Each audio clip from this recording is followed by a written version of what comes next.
مولانا شاہ محمد اسحاق رحمۃ اللہ علیہ کی تنخواہ حکومت وقت کی طرف سے مقرر تھی۔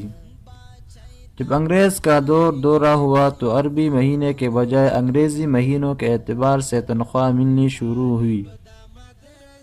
جب شاہ صاحب رحمۃ اللہ علیہ کی تنخواہ آئی تو انہیں بھی انگریزی تاریخ لکھنے کو کہا گیا، لیکن انہوں نے عربی تاریخ ہی لکھی۔ لیکن جب ان سے کہا گیا کہ عربی تاریخ لکھنے سے تنخواہ بند ہو جائے گی تو شاہ صاحب رحمۃ اللہ علیہ نے فرمایا پرواہ نیز، یعنی پرواہ نہیں، رازق اللہ ہے۔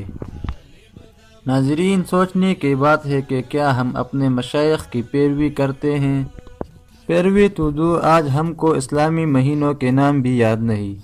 اس ویڈیو کو ثواب کی نیت سے شیئر کرے تاکہ ہر مسلمان اس کو دیکھ سکے اور اسلامی مہینوں کے نام یاد کرے، اور اس طرح کی مزید معلوماتی اور اصلاحی ویڈیوز کے لیے ہمارے چینل کو سبسکرائب کرے۔ ملتے ہیں انشاءاللہ اگلی ویڈیو میں، تب تک کے لیے اللہ حافظ۔